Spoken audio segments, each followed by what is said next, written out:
Hello, good evening and welcome to Rangers Radio. I'm Linda and join me on the panel tonight is the Bridge Band. How you doing, Bridge? Oh, marvellous. Just absolutely marvellous, considering we're all in mourning. Really are all in mourning after last night. But a good evening to you. Huge good evening to the guys in the lobby and to all the Rangers fans that are listening in all over the world. Good evening. Welcome to Rangers Radio. Well, Bridge, have you come to terms with the match last night? I know we're going to get a view from the Bridge just in a couple of minutes, but just what's your kind of overall feelings today? I mean, we obviously didn't have a post-match show last night, so we'll probably be getting some callers later on wanting to talk about the game last night, pick the bones out of it. But just what was your kind of early thoughts? My overall thoughts is we watched last night, and I'll say it you'll hear it on the Youth Bridge. We let ourselves down. Mostly we let ourselves down. There's nobody else to blame other than the players on the park, and some of them more than others. But that's who it was. It's nothing to do with the manager at the present moment. Nothing to do with the manager. Nothing to do with the fans. Nothing to do with it. And the fans were fantastic last night. And we'd set the game up the way it happened. Everything set, and I thought, this is it. We're going to go here and we're going to leather them in the second half. Wow, just wow. And that's about as far as I can go now without saying too much. Well, Bridge, we'll get your your thoughts in terms of the view from the Bridge, and then what we're probably going to do, Bridge, is get the manager's presser after the game. You know, I don't know if some people might have already heard it. It would be quite good to have a listen to that and maybe get some chat around that, and then obviously get some thoughts on the game. Get some callers in, and we'll just take it from there. How does that sound, Bridge? It sounds brilliant to me. Absolutely superb. Great. So let's have a view from the Bridge. View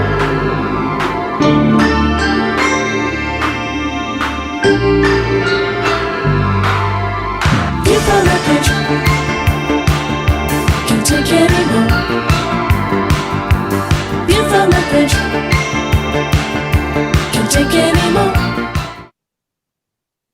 Oh, good evening and welcome to a view from the Bridge on last night's game, Rangers versus Malmo, Champions League qualifier, Tuesday, 10th August 2021. Well, last night I think all of us Bears saw a little bit of the second half deja vu within our team against 10 men Malmo. The first half was excellent for us. We played quite well in patches and showed we were more than up for the game. Though Malmo were a very neat team with good technical players. Seriously, well, they're good. We were a match for them in this game in the first half. Morelos' presence on their team was a big lift. He played really well and constantly caused problems for Malmo. This was his first game in the Champions League football, and he scored in 19 minutes. We were level in the tie and on our way with a great opportunity to qualify. This opportunity was enhanced greatly when the Malmo player Innocent was given a second yellow card for a foul on Golson on the 45th minute, after he was given a yellow card for a previous poor tackle on Morelos on the 41st minute. So 2 poor tackles within 5 minutes means, to me, thoroughly deserved red card. What a chance we had. At the start of the second half, we continued to press Malmo, and Morelos had a great shot, which just went over. On the 52nd minute, we did what we did in the first leg. Just after half-time, we seemed to lose concentration and let Malmo dictate the game. We paid for it big style with another deft pass from Malmo player, which we failed to read, and the Malmo attacker Kolek picked it up, picked the ball up, loads of space, beat McGregor quite easily into the far side of the net. What a blow. Once again, dreadful play by Rangers to allow 10 men to dominate so much at this level. Suicide football. I think that there was something wrong with Borna the whole game. He wasn't in it. He really wasn't in our game at all. His defending was woeful. He was caught out of position so many times, keeping more pressure on our central defenders. On the 57th minute, a throw in for Malmo down our right, our right side, sees 4 Rangers players marking 2 Malmo players, and the throw-in was aimed at Kolek, who was being marked tightly by Balogun on his own. The ball reached Kolek. He touched the ball and turned Balogun, getting himself some space. Got a glorious shot into the near side and beat McGregor to his right. I fear that we lost Borna Barisic for the whole of the second half, nullifying all the advantage we had won. So once again, we played poor football and got punished for it at this level. To me, only Morelos will make it at Champions League level. The rest are probably Europa League level players at best. We will probably never get this type of opportunity again in the Champions League, and I was really sad. And much like all other Rangers supporters, really sad. And some of us more sad than others, and a lot of us are really angry the way the players played. I'm not so angry at the moment because I've managed to calm myself down, and so although my wife might not say that, but I think I'm over it. And that, to me, that last couple of lines I said there, we are not a Champions League team. We're a Champions League club because we've been in the Champions League. We've done quite well in it before. But for goodness sake, we saw the weaknesses over 2 legs, 2 games, lost 4 goals against a team like that, particularly 10 men.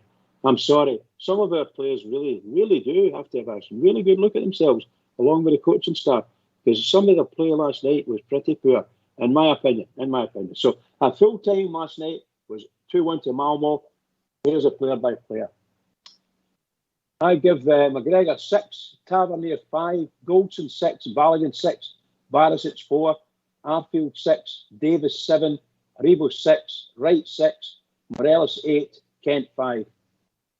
I thought it was dreadful, by the way. So, anyway, here we go. Morelos is man of the match for me, followed by Davis. Possession 67%, Rangers 33%, Malmo. Total shots in the night, 17 for Rangers, 7 for Malmo. Shots on target, 4 for Rangers, 4 for Malmo. Total saves, 2 for Rangers, 3 for Malmo. Corners, 12 for Rangers, 4 for Malmo. Yellow cards, 2 each, 2 for Rangers, 2 for Malmo. Red cards, and 1 red card to Malmo. And that is the end of this evening's A View from a Bridge.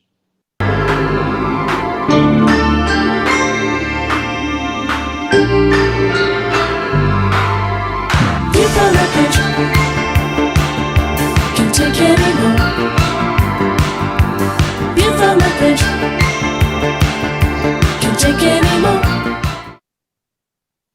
Thanks for that, Bridge. Some interesting points that you raised, and obviously your markings as well in terms of the player-by-player ratings. I would agree with you about the man of the match, and probably only a couple of players get pass marks for me. What we'll do, Bridge, is we'll play the manager's presser just now, and then we can come back to that and your comments. Is that okay with you? Fantastic. Go for it. Okay, here's the manager. To be honest, difficult in situations like this, how do you reflect on this evening and where it leads you? I think in terms of our performance, it was certainly a game of 2 halves. I thought we were really good in the first half, started the game ever so well. I thought the crowd were terrific, and we've gone in at half time exactly where we wanted to be. 1-0 up, defending really well. In the second half, we've gone out, gave the boys the information, and we've got 2 restarts in the second half badly wrong. From throwing situations, we've been passive and haven't defended them situations very well. And at this level, good players and decent teams hurt you, and that's what's happened tonight. So really frustrated with our second half performance.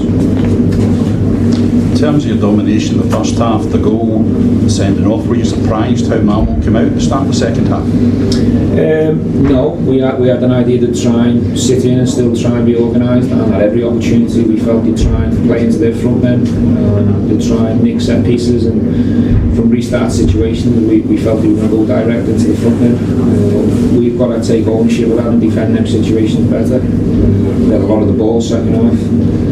We were up against the block for the majority of it, but we were just going round the block and throwing crosses in. We need to be more inventive and try and play through it more.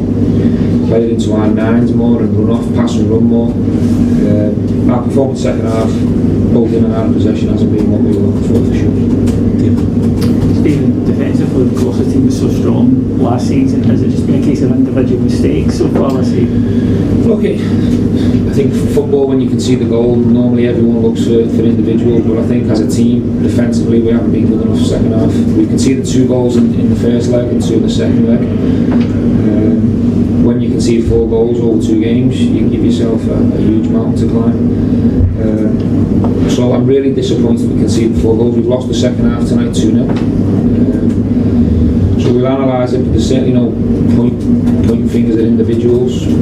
As a team, as a unit, we haven't defended 2 restarts well enough tonight, and we had 2 poor situations last week in the second half and again at the weekend. So we need to look at that, and we might need to make some changes within that to get better as a unit. We need to work on it to become better and hard to play against. Stephen, it's obviously been a difficult week for the club, and you've got some big fixtures over the next couple of weeks. How do you ensure that the club bounce back and get back? Well, that's my job. That's what I need to do. I need to pick the players up, reset, really think about what the right team is to play on Friday. The game being close to this game, but that's what we'll do. You know, a club like this, we haven't had a good week. We have to accept that. We're responsible for it, and it's my job to pick the players up and react on Friday night and try and get a positive win, so we feel a bit better about ourselves.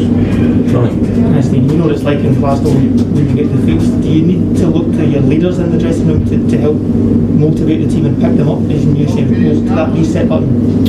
100%. You know, we have got strong leaders in the dressing room. I trust them a lot. I'll speak to them in the coming days, and yeah, they've got big responsibility to help reset and go again. I think every manager's the same, but that's the case also when you're on winning runs. You want to speak to your senior players to maintain the standard, to keep going and try and keep the level of consistency. So it's not a case of just waiting for a defeat or a bad week and then you turn to your senior players. You've got to have that relationship with them all the time. But now, you know, our supporters need them a lot to try and flip the form and the mood of the place.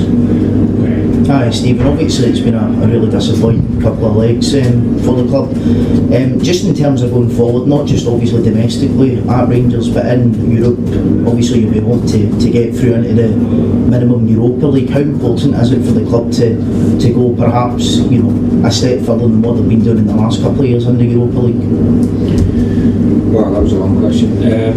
Look, we wanted to try and qualify in this competition. It was a priority, and we've underachieved over both legs. To concede 4 goals and perform in the second half last week, the second half tonight, we haven't been good enough. So first and foremost, we need to get over that, and we need to pick ourselves up and react from that domestically in the cup on Friday night. And then, you know, going into the Europa League playoff, we have to be better. The reality is, for you to qualify and be part of Europe, which is important for the club, over 2 legs, you need to perform for 2 90 minutes, not just 2 45 minutes, and that's where we need to change things in the coming weeks. Stephen, it's going to be a quick few days to get ready for the Dunfermline game. Is there anything you're going to prioritise in terms of getting the group back and galvanised? Just get them in the right place from a mental point of view, get over the setback tonight. As I say, I'll be chatting to my senior players and the players around, try and pick them up tomorrow, and then we'll prepare in the best way we can. I'll make some changes for Friday night, but I'll still be trying to pick a team that has got match winners on the pitch, so there won't be drastic changes. We'll pick an 11 to try and get the job done and move into the next round of that competition. Stephen, I just wanted to ask, you've been on this upward trajectory over the last while. How big a setback does tonight feel feel to you in terms of your kind of grand plan and moving the club forward? Well, look, the last week hasn't gone to plan.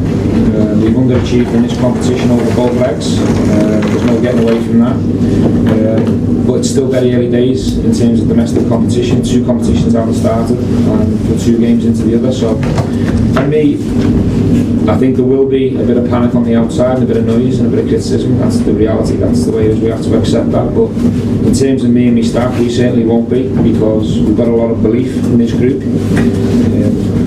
We'll try and get our better players and our players who are capable of performing very high at this level back into the pitch, into the team in a better place, and I'm sure our form will turn. Just on the crowd, Stephen, obviously not the way you wanted to welcome them back in, but the noise tonight. Oh, fantastic. Listen, the fans gave us a huge performance. None of this is on them at all. They turned up tonight and thought they were terrific, and we thank them for that. Unfortunately, we could only give them half a job tonight because the second half wasn't good enough, and we need to take responsibility, but the fans were terrific.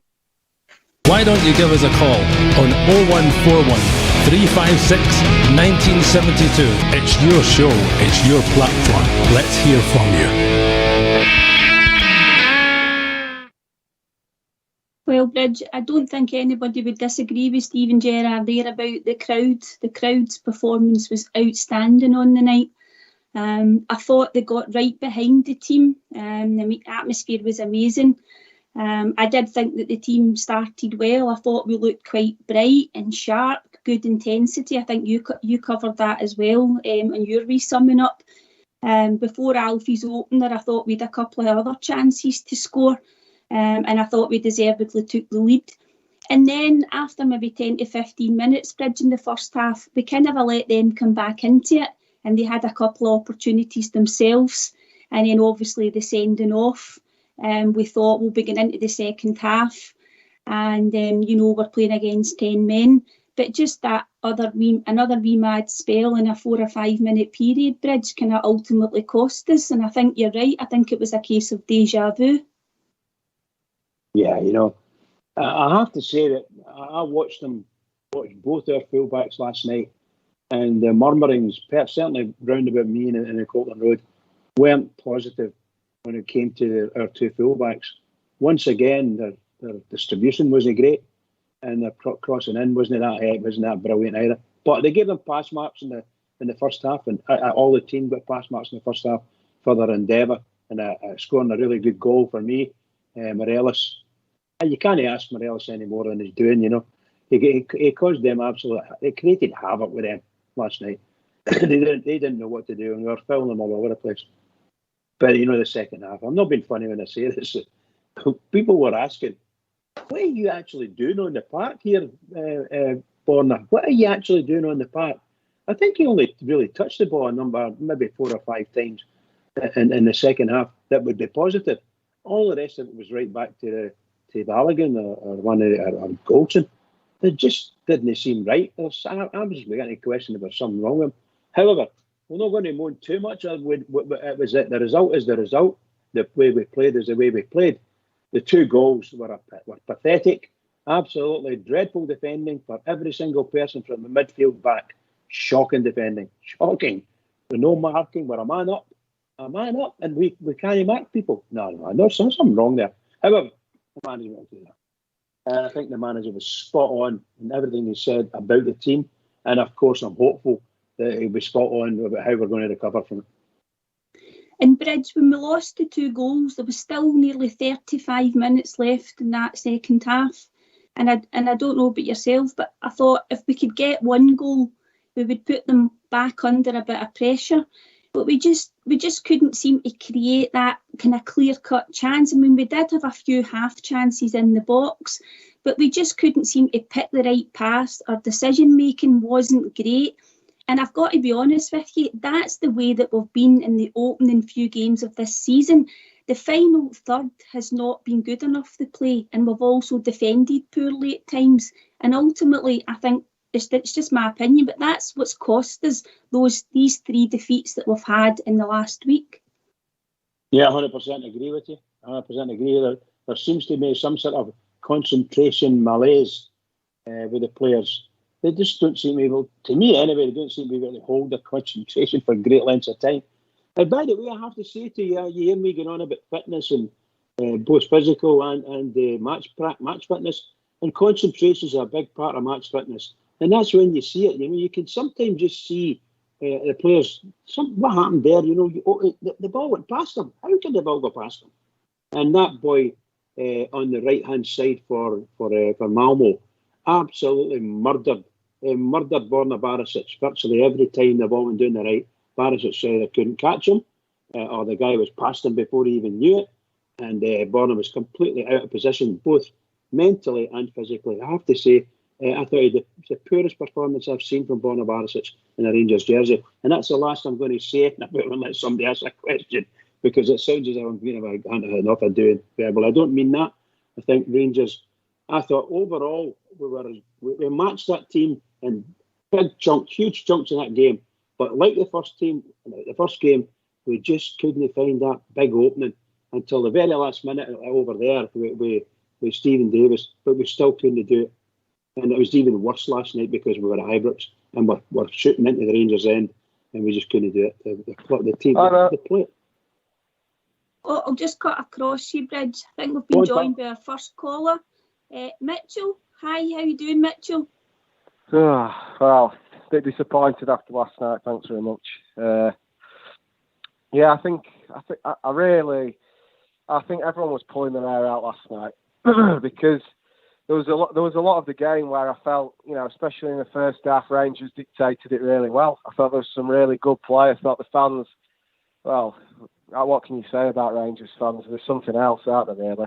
And I thought the cross for Alfredo from Ryan Kent, well, unfortunately, didn't carry on like that, did it, over the night? I mean, the likes of Tavernier, I can't remember Bridge what the ratings were to start with, but I think Tavernier should be on at least either a 3 or a 4 for all those crosses he was trying to put in.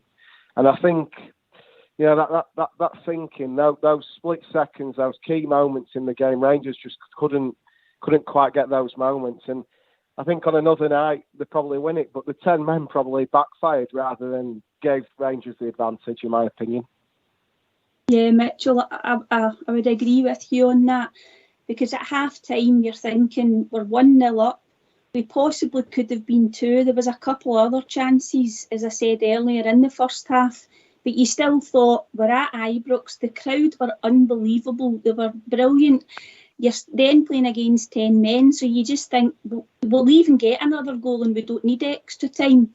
But that spell where the boy took the 2 goals very well, but the defending was really poor, wasn't it? The marking just wasn't up to scratch.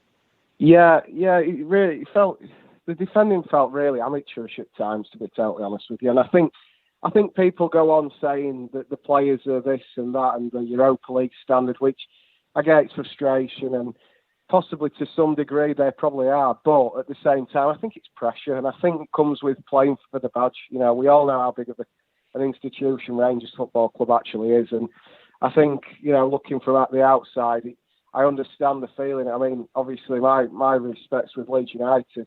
I remember when Leeds played at a different level, Championship, but the same similar sort of pressure, because we'd been out of the Premier League at this point for 15 years, and we were playing Wigan Athletic. We went 1-0 up, went down to 10 men at half time. Wigan and Leeds lost the game 2-1. So I think the pressure of actually playing in the Champions League is one thing, but then for the other team to go down to 10 men and have no fans there, sometimes mentally it can have a backwards effect on the team. So it's obviously disappointing. And I've got to say, the amount of Celtic fans I've been listening to, how they've even got the cheek after the year that they had last year, coming at me and saying this, that, the other to me.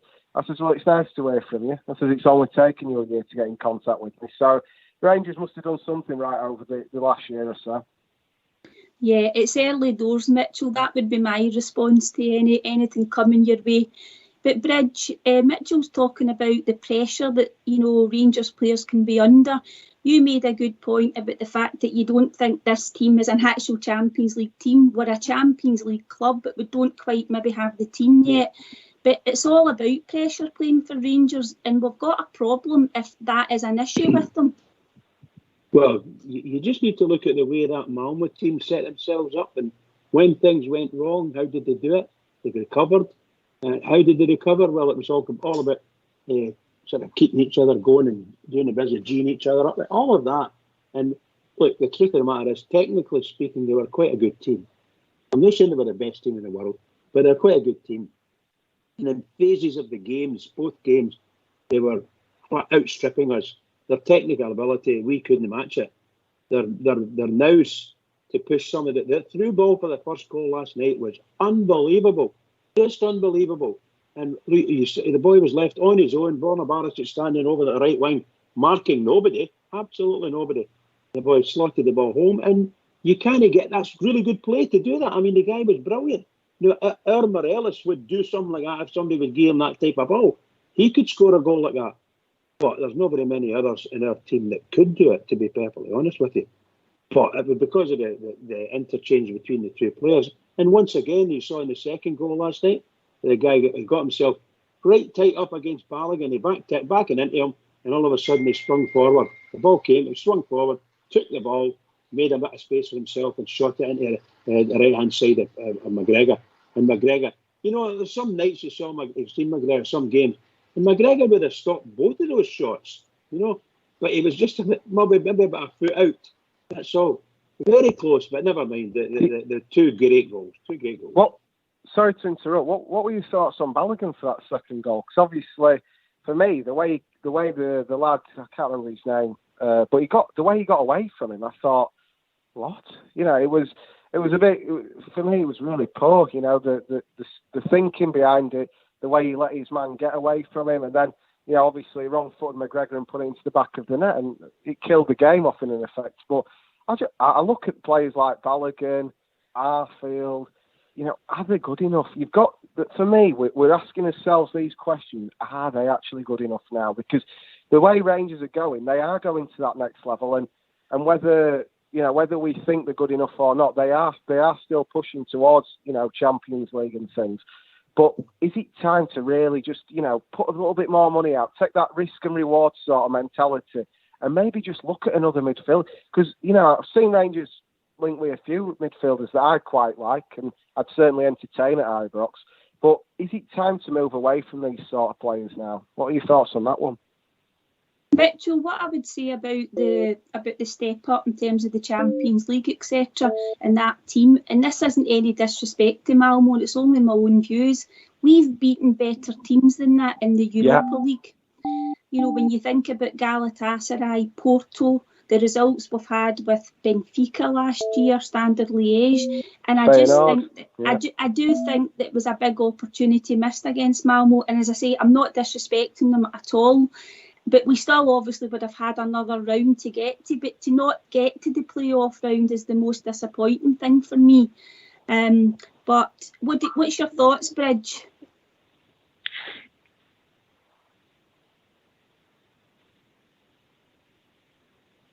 You there, Bridge? Sorry, what was that? My thoughts on what? I'm just saying, Bridge, it was a big chance missed against Malmo because we've beaten better teams. Look, can I just say to you, 10 years ago or so, around about 10 years ago, we played Malmo in the Champions League, and they beat us 1-0 at Ibrox. We were a better team, and last night and overall we were the better team. But not looking at it on play, but with plenty of pressure, plenty of possession. We just didn't do the right things with it. And it was the same the last time. They stole a goal off us. They stole it. We made a blunder and they got a goal. And that's what's been happening to us. We're making these blunders, and that's down to concentration and match fitness, in my opinion. You look at Stephen Davis. Stephen Davis runs all over the pitch. He's chasing balls going from 40 yards out. That's just amazing stuff. But you've got a lot of younger players. That young boy, Kent, hardly kicked the ball, really, over the whole 90 minutes last night. He didn't do too much. So I don't want to get in and criticise people, so forgive me. But that's okay, Bridge. No problem. I'll just cut across you. We've actually been joined by Alex Wishaw. How are you doing, Alex? Hi, Linda. Bridge, man. How are we doing? All right? Yeah, we're all right. We're trying to get over last night, Alex, and the Bridgeman says he's just about over it, but I don't know how Mitchell's feeling. Give us your thoughts on last night and, you know, shine a bit of light on the night. I'll try my best. Well, firstly, I was very disappointed. But as the days went on now, I'm kind of mellowed down a wee bit. But I must admit, we threw some chance away last night. Some chance. First half, I thought we'd done very well. We were doing quite well. We got the goal, took us back into the game. They get a man sent off, and I think, oh, here we go, this is it. So landing nicely for us, but we totally just lost our way. What do you call it? Making decisions. It was absolutely terrible. There were angles to try and lay the ball off to one another. Wasn't there. Nobody tried to play through the middle. It was all going down the wings. Our biggest assets are two fullbacks. That's Tavernier and Bonner. And honest to God, they couldn't cross the road. They were absolutely diabolical. And that's your biggest asset to get the balls into. For Morelos, I thought he played really well. Stevie Davis, the oldest guy in the team, was holding the team together. I wasn't too sure how big Helander never was playing. I know hindsight's a great thing, but he should have been there in the defence because they were all over the place. And you've got to give credit to that Malmo. With 10 men, they were so fit and they knew exactly how to get to the Rangers. And the support was unbelievable again. Fantastic.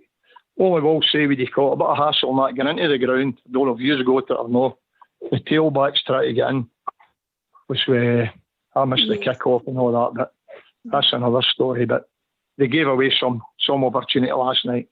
Yeah, and I think Alex, that's the one of the most disappointing things, because we know that we can play better, and as we said earlier, we've beaten better teams in the Europa League, and it would have been Ludogorets we would have played in the playoff, and we would have fancied our chances against them, but only if we would have started to play like the team that we know that they are in the form that they showed last year. But I think you're right about the crossing, and I don't know if you think that that's been what it's been like the opening 3 games of the season so far. The crossing, the delivery from the corners, even the free kicks that we're getting, we're just not making the most of them. We can't really get by the first man. Every cross they put in, whether it's Tavernier or Bonner-Barrett, and to be quite truthful, they should have hauled him up after about 20 minutes because he was never up for that game. That winger out in that Malmo gave him a torrid time.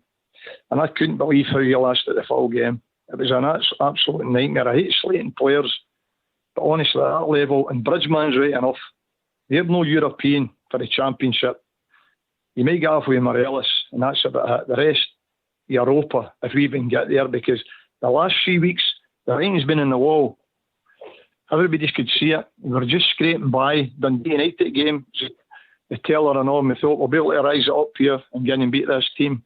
And there you go. We'll not have an opportunity like that again. And good luck to Malmo. I don't know how far they'll go. It could be, they could maybe get in the next round. But the thing was, that was a big scalp for them last night. And we've got to improve. We've got to improve on Friday night. And the support, I know they're all hurting. And it was right difficult to take, because that was a right chance for us.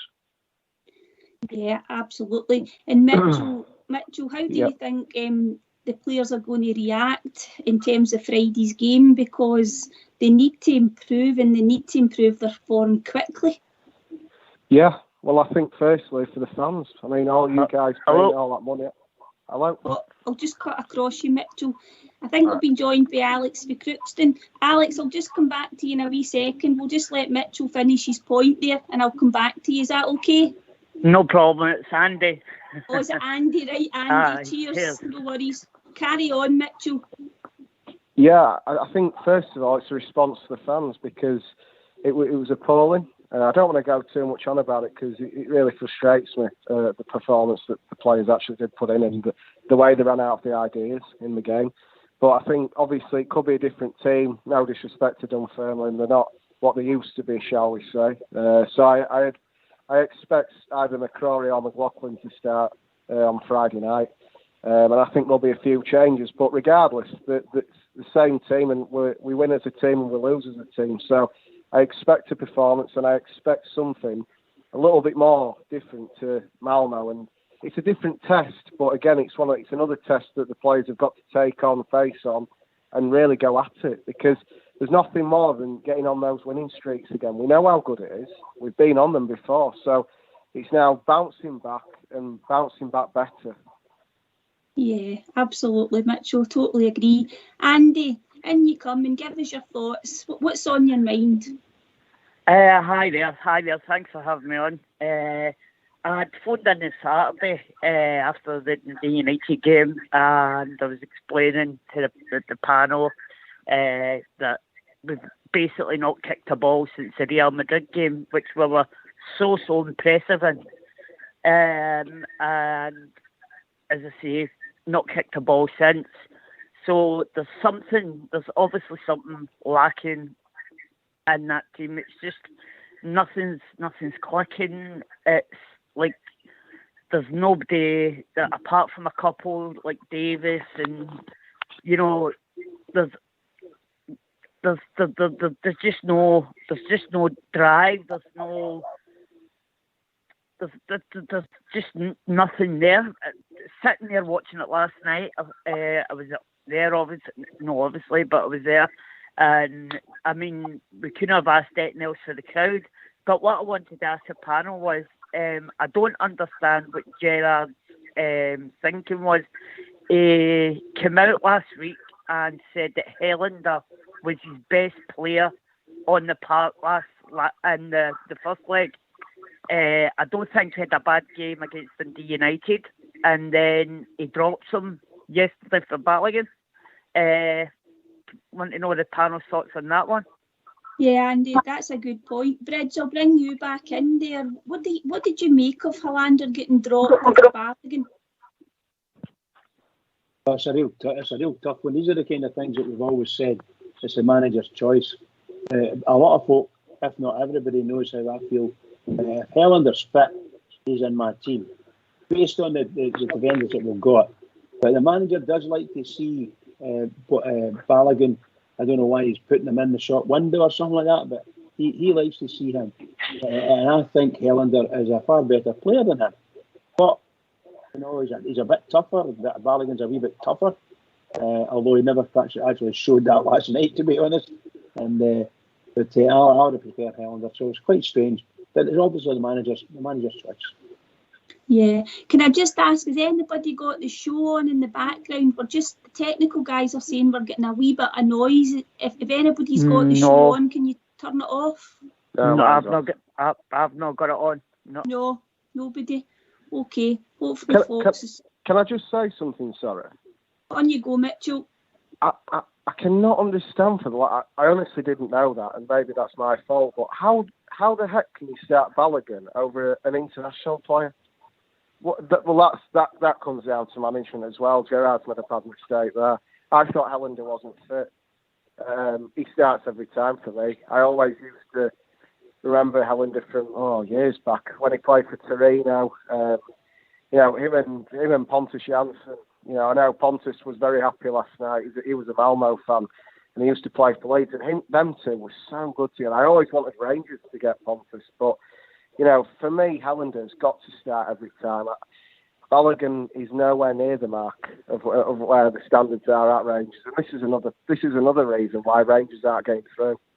Yeah, Alex, that is a good point, isn't it? Because he did say that Helander was one of the best players in the first leg, and also as well, Helander gives you that balance because he's left-footed. Any thoughts on why he would have started Balogun?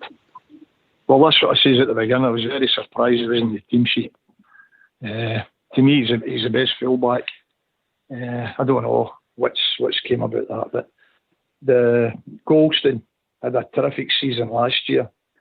I voted him as my man of my player of the year, but this year he's like a duck out of water as well. I don't know what's happening behind closed doors, but there's something not ticking with the team. They don't even seem in the same wavelength when they're playing. As I said before, the continuity of play isn't even there. Decision making. There was one in particular that came out to Kemp. It comes out in his 18-year box. Normally, Ryan Kemp last year would have took that on the volley, whether it into a goal or over the crossbar or where. But then he tries to bring it down and beat the defender, and the defender takes the ball away from him. I just don't know how it's going about. But this team for last year to the now, we're only, 3 games in. I know it was friendlies we played in that, and we looked all right against Real Madrid, but that was it. The telling point there was against Dundee United, and we've got to wise up here. And he's got to put the right players in. If it means putting Bassey in there, he's got to play the laddie.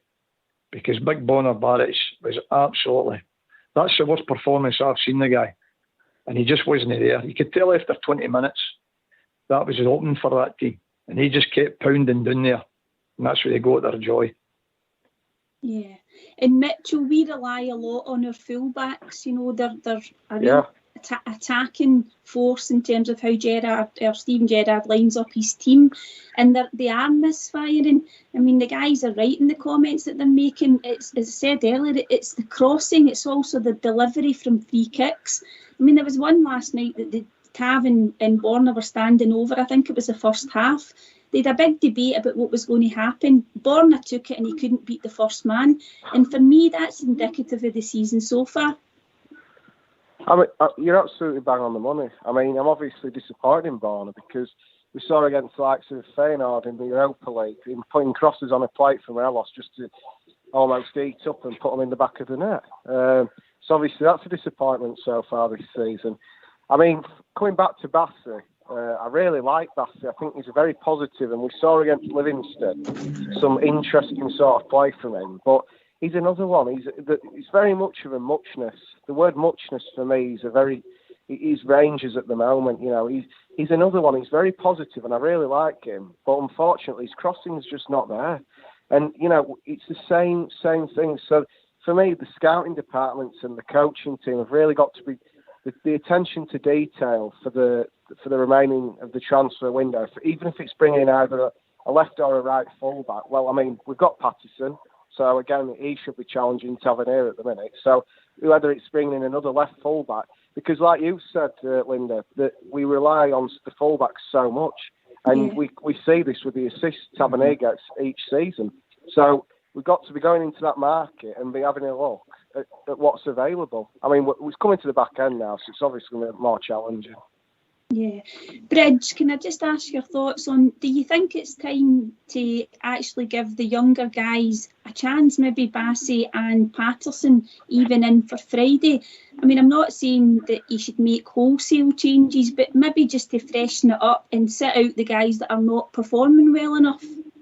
Well, I think, to be perfectly honest, given the fact that that team have beat us twice, both goals, 4 goals scored in the first 10-15 minutes of the second half in both games. I think it's heading that way big style. I think you'll probably find the manager will make some changes. And I think at the moment, and no offence to the guy, but I think Tav's Jacobs on a sugary peg. That young boy Patterson's breathing fire down his neck. And he may come on and be another star again, you know. And a lot of folk think so. Because the barbed comments about our fullbacks last night was quite heavy. And that's Rangers fans. These are die-hard Rangers fans that surround me. These guys live and breathe Rangers. And you hear them shout, "Come on, Rangers," blah, blah, blah, you know. And a few choice words. But really and truly, they were shouting, "Tav, you're doing nothing.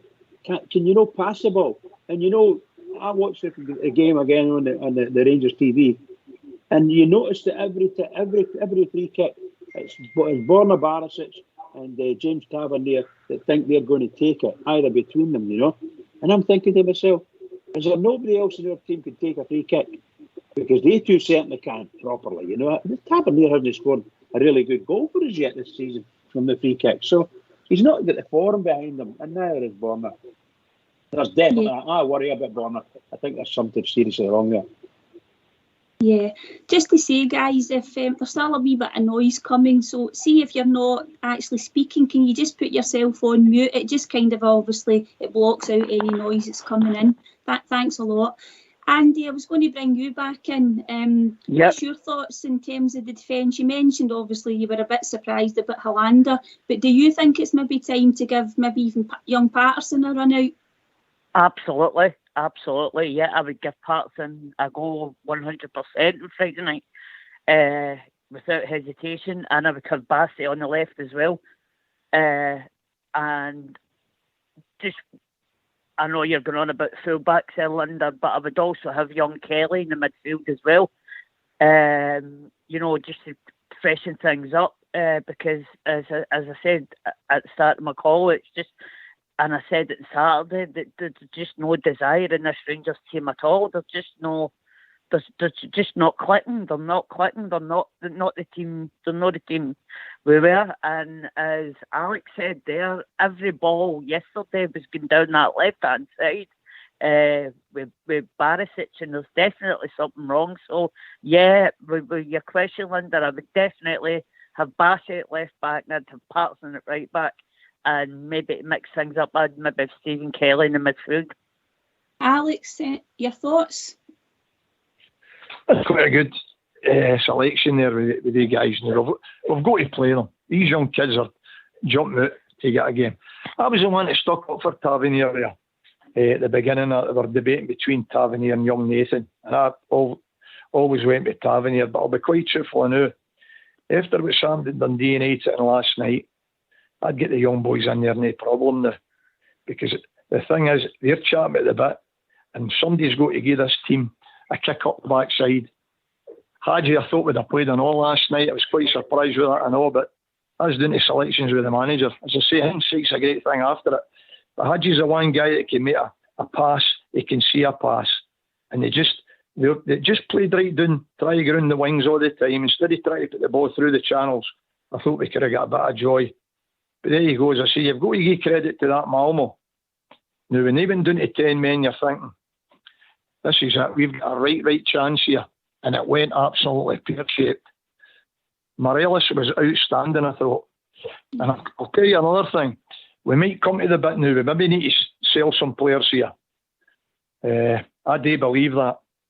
And that big Bonner be the first one. Seriously, they put a bid in for Roma, I would sell him. That's me. Yeah. And I'm a right diehard and all. And I agree with Bridgman. I'm in there with guys that's fully the Rangers as long as I'm, and they were on the two of them, the two fullbacks. So we've got to think of these boys now. Nathan Patterson at least go in there and let's see what the kid can do. Yeah, Alex. I mean, this team does have some credit in the bank. I think we would all agree with that because of the title last year and how well they performed. But that credit can kind of quickly run out, can't it? We've got to move on and we've got to focus on this season.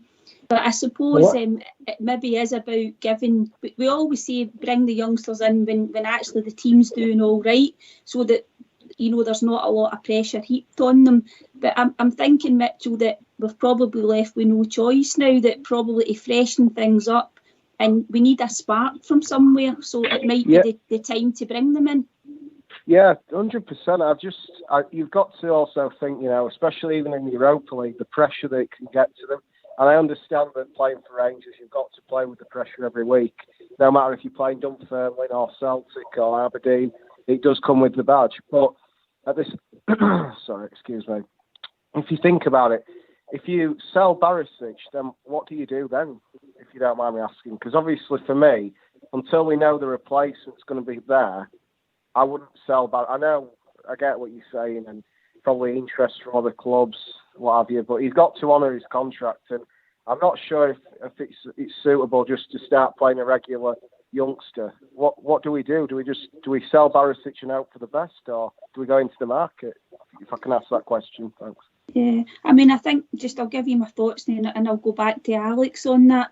I mean, I think we talked last year that the club were very vocal about this player trading model and the fact that we might need to sell, one of our assets to get revenue into the club, and the fact we've missed out on the 30-40 million from the Champions League, that might force their hand.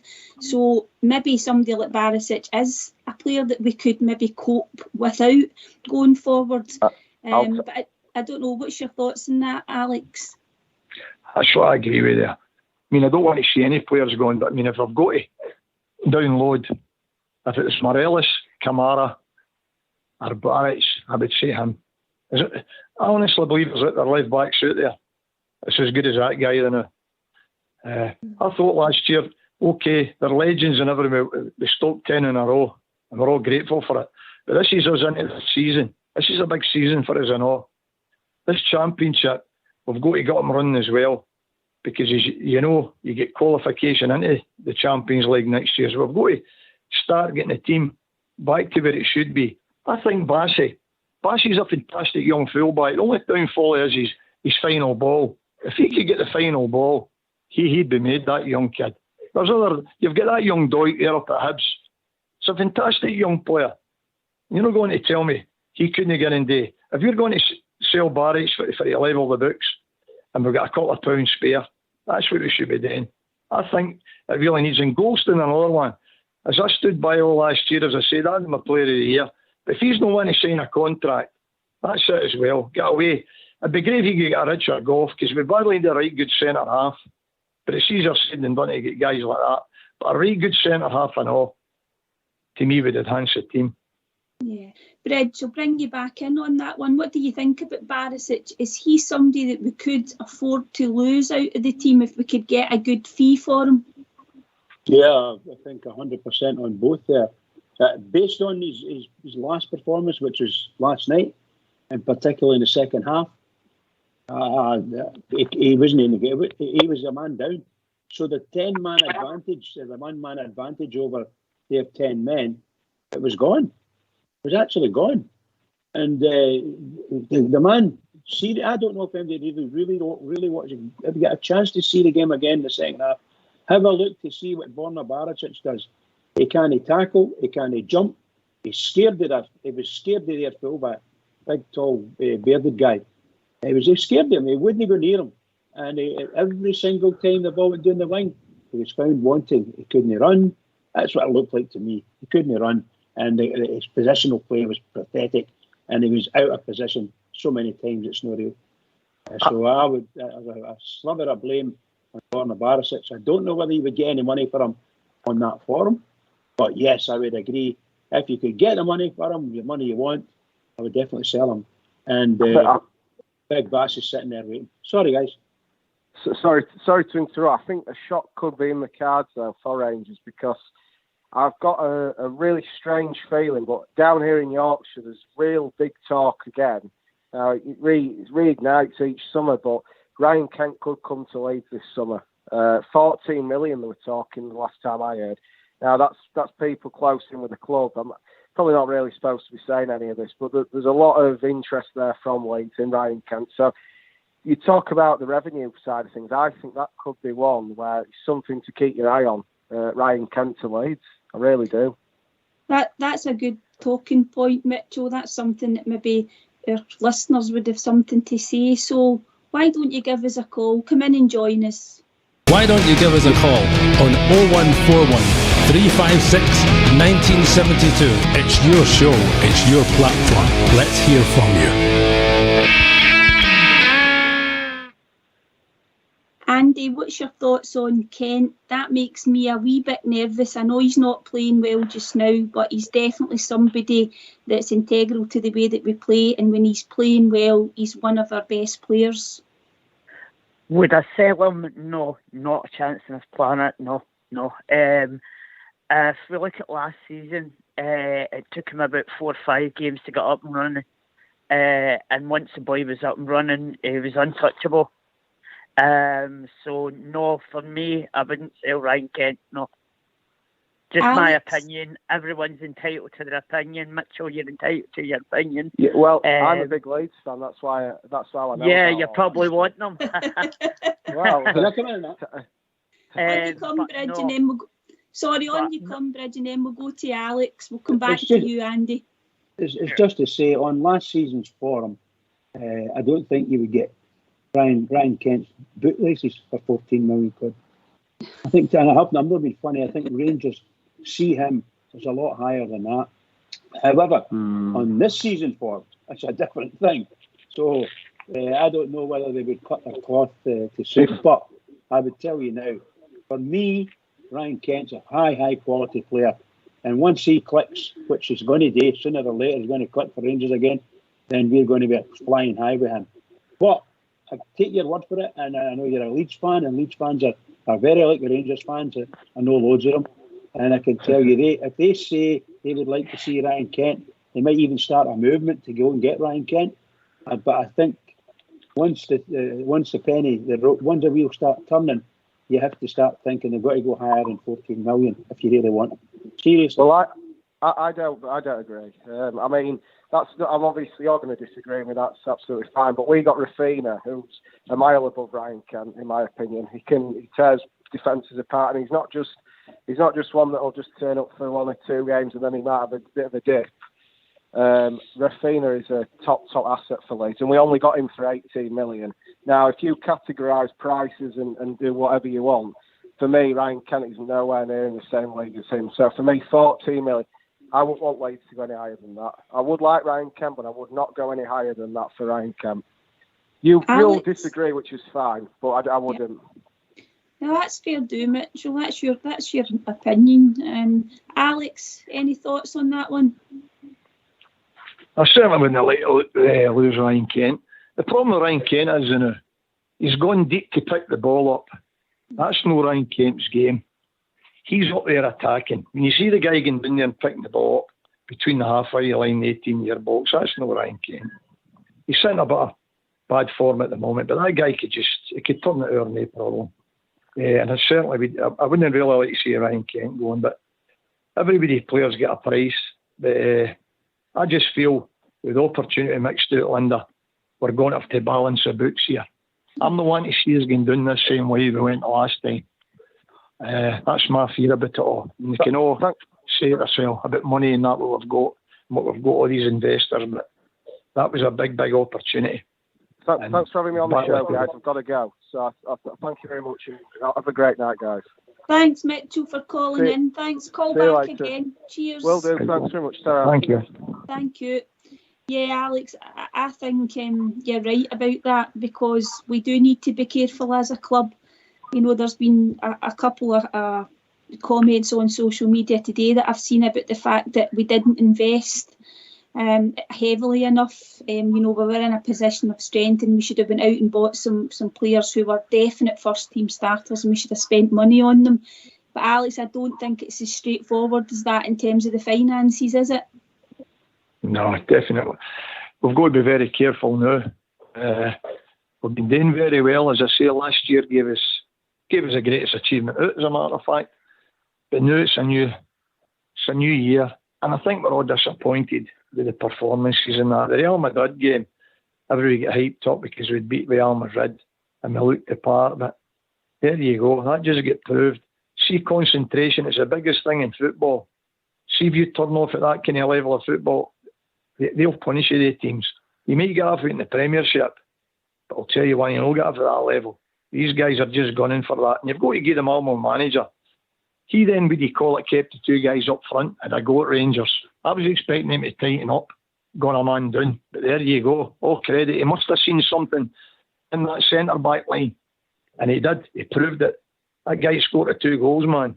God almighty. Fantastic goals. And yet it was faults with the Rangers defence. Last year, we stopped everything. Nothing would have got through there. So that tells you've came from last year to the now. It's the same players. So there's something really wrong with what's going on. Yeah. I don't know if it's contracts or what, but there's something going on behind the scenes there, what I think. I hope I'm wrong now, and I hope we can rise it again on Friday and let's get into the winning streak. But the pressure's right on now. I think Alex right, Linda. Sorry. Yes, on you come, Bridge. I think most Rangers fans would think the same thing. From the tail end of last season through pre-season till now, and we've not done very well. And yet we know with the same players we're playing really well against stiff opposition. And I may say nothing like that type of opposition. But my goodness gracious, we really do hurt ourselves badly. And we need to, that's where the manager and the coaching staff come in. They really need to get this concentration thing sorted, because I 100% agree with Alex. All you need to do is drop a wee bit of concentration, and there's one man sitting in the background there, good old Port Bear, he'll tell you the exact same thing. You get murdered at a certain level if you drop your concentration. Absolutely murdered. Well, guys, if you get yourselves on mute, we're going to have a tune.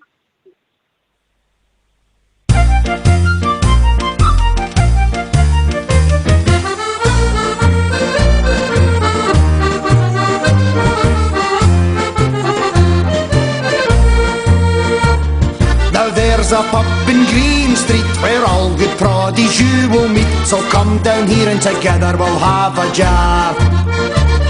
A welcome there you will receive, so good that you won't want to leave. A fine wee pub is Saltcoats Mermaid Bar.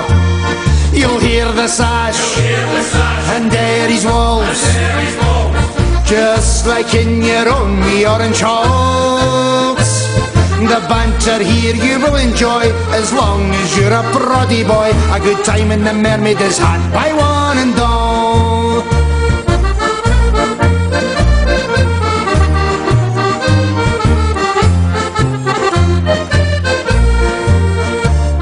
We all support the Queen and Crown. The prices here are the best in town, and the bar staff, they are one terrific crew. Everyone laughing, full of cheer. It's one tremendous atmosphere, singing to support the red, white and blue. You'll hear the sash, and Derry's walls, just like in your own wee orange halls. The banter here you will enjoy, as long as you're a proddy boy. A good time in the Mermaid is had by one and all.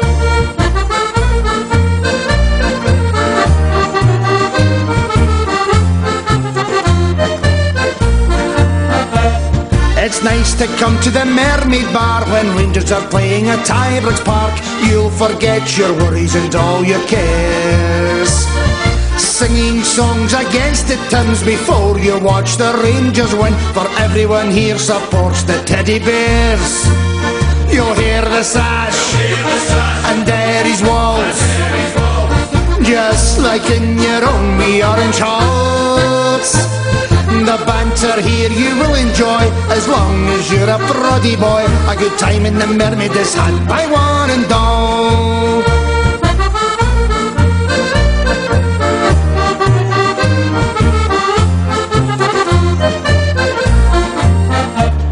If you are up from Belfast town, Tyrone, Fermanagh or County Down, Armagh, Antrim or London, Derry shores, the Mermaid is the place for you, so come and have a drink or two. Next time in Saltcoats you'll want to come back for more.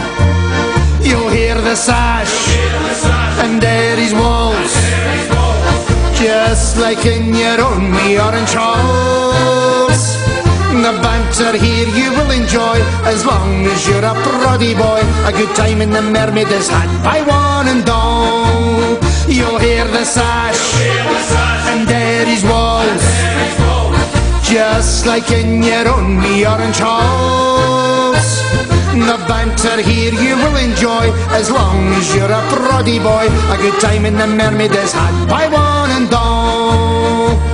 A good time in the Mermaid is had by one and all.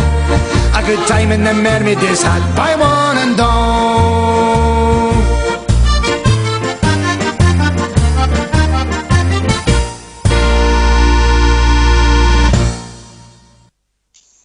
You'll hear the sash, and Derry's walls, just like in your own wee orange halls. Do you enjoy that one, Bridge? That's different class, that, isn't it? Different class. What about Mrs. Bridge? Were you dancing? Well, she wondered what the hell I was saying. Thanks on my nutcase, anyway. Anyway, we've been joined by Dave from Kent. Are you in, Dave? No, he's not with us yet. Okay, so we're moving on a wee bit. Alex Fawishaw, what do you think the team needs to do now? Is it just as simple as getting back to winning games of football, Alex? Basically, that's it, Linda. Get back to the basics and start again. Get back onto the training field, listen to the coaches, and everybody being the same wavelength. As I say, I don't know what the breakdown is there, but the communication as well with the team the last couple of weeks It's maybe the right game for us now. No disrespect to Dunfermline and that, but you're hoping we can put a performance, and that'll give you a lift. Because this is a busy month as well.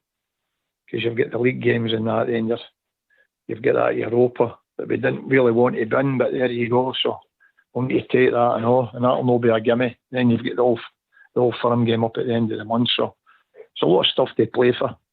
But it's surely to get everybody back and get the fitness levels up. I don't know what's happened there, what do you call it? The people, they don't look fit.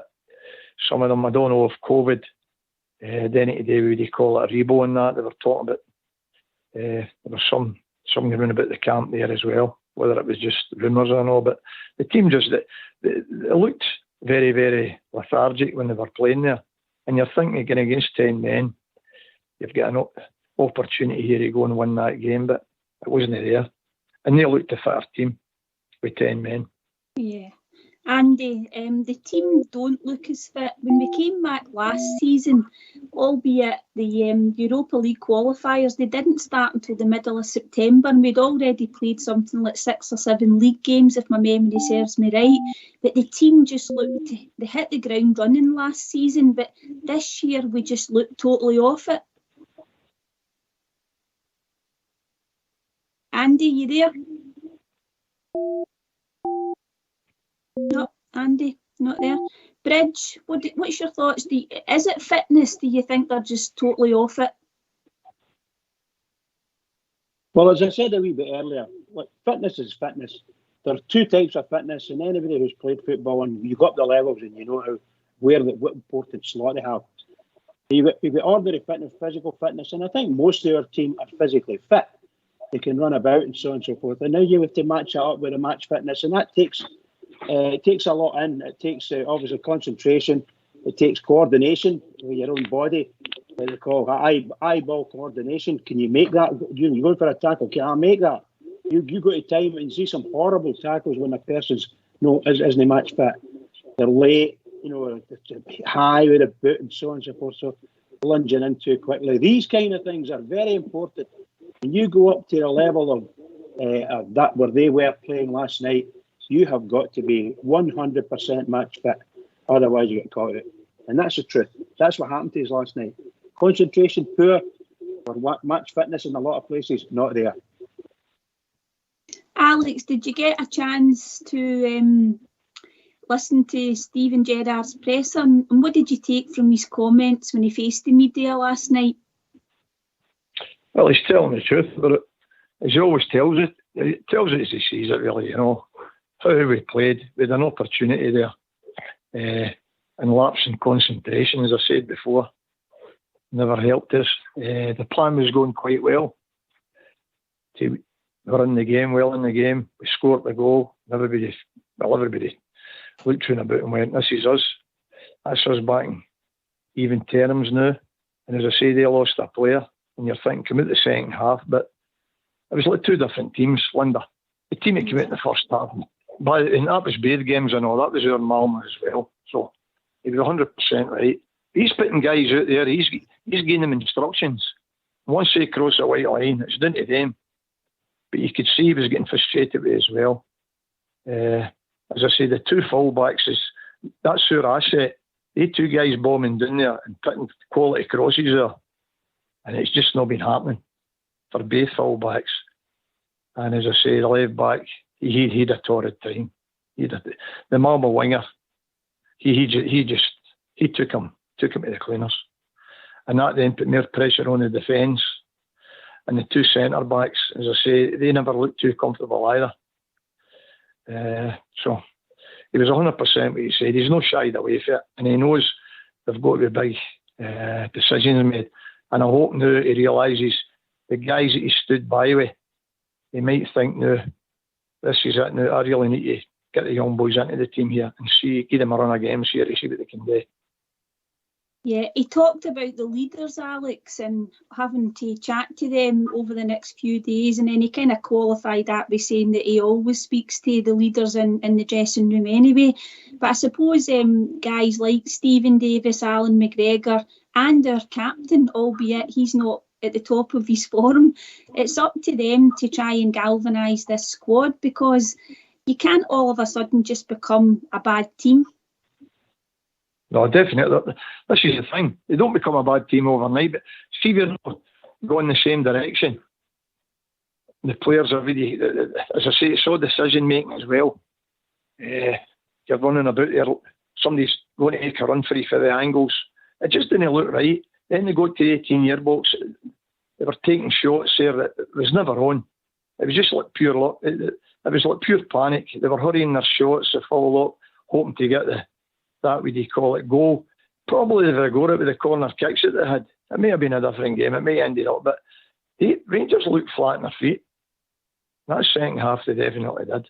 And you were going there 5 minutes to go, and you're saying to yourself, we're going to score 2 goals here. There was no way we were going to score. That's the truth about the matter. The leaders he's talked about is obviously Tavernier and Goldstein. But they two really need a shake, to be quite true. Stevie Davis was immense. The oldest guy in the team, by the way, the smallest guy in the middle of the park winning headers. And you're looking about trying to control the game. It's just not on. And that was it, the galling thing about it. Went in there with high expectations, a full audience. The crowd were fantastic as usual. And you came out there, everybody was, they were on a downer. But as I say, you get up the next day and you just go, and we've got to just accept it now, but they need to get back on the training ground, Linda, and listen to what the coaching staff's doing, and listen to what they've got to do and what they're not doing right. Because they're no bad players. Can I just come in there just for a minute? And you come, Bridge. It was just to say that when you were talking about Goldson's interview, I don't know if you're going to play that tonight, but I've got a question, and I don't know whether any other Rangers fan anywhere in the world is thinking the same as me. My question for all of this is, why is it Goldson doing an interview after one of the biggest games we've played? Why is it not our captain, particularly after a defeat? So that's the only thing I'm thinking. Look, don't get me wrong, I would rather hear Goldson than Tavernier, but there you go. I just asked that question, I really do, and I find it strange. Well, Bridge and Alex, we've been joined by Rudy. I'm hoping he's going to tell us what he had for his tea, but he might not. He might be too angry. How you doing, Rudy? I'm good, Linda. Hi, Bridge, man. I had a nice spag ball for my tea tonight, Linda. It was lovely. A wee bit of garlic bread, and I had a wee salad. I had a wee rocket and cherry tomato salad with it. It was lovely. I just hate you, man. I just hate you. Oh, I know you do, Bridge, man. I know you do. Rudy, did it cheer you up, Rudy? Only slightly, Linda, to be honest. Only slightly. I've been simmering all day. You know that way? You're just above a wee peep. I've been like that about it all day. I've watched the highlights back again. And that second half performance, Linda, was absolutely pathetic for playing at our home in front of 50,000 Bears, and to blow it so badly. I mean, 35 minutes, I thought we played some great stuff, and we're playing with pace and real intent, and we were putting pressure on them. I had a couple of chances. I think if we'd have got the second goal before half time, I think we'd have went on to win that. But we didn't. But the fact that we capitulated so badly in the second half against 10 men in front of 50,000 Bears at Ibrox, I thought that was just absolutely terrible. So it was a terrible performance in the second half.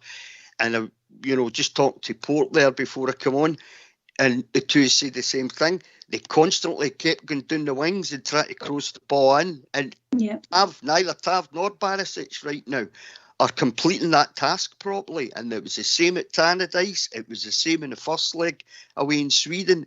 And they keep sticking with us. I would have chucked Hadji on earlier. I would have chucked Itten on as well, because we were losing the game. We still had 25 minutes of that game left, Linda, where we could have went on there and possibly pulled at least a goal back, which would have took a couple of goals back that would have took us at least into extra time. That didn't even happen until it was just looked too late. It looked bereft of ideas. with about 20, 25, 30 minutes of the game to go, Linda. He just looked completely bereft of ideas. Yeah. None of them were on form. Apart, the only one that's getting any plaudits off of me was Alfredo. Stephen Davis, Stephen Davis wasn't too bad as usual, but you get a steady performance anyway off of Stephen Davis. Normally, you never get a bad performance off of Stephen Davis. Alfredo worked really hard, got the goal, but the service to him was just absolutely shocking. Once again, last night, the midfield didn't work again. It didn't work again. And Ryan Kent's off the boil. And we saw all that last night. You go back to the...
disrespected Malmo or anything like that, and I know we still had a playoff match, but as I said earlier, we've beaten teams that are better than Malmo in the actual Europa League competition. Alex? Yeah, you there, Alex? Doing a bridge, man, Linda. You doing a bridge, man? Bridge.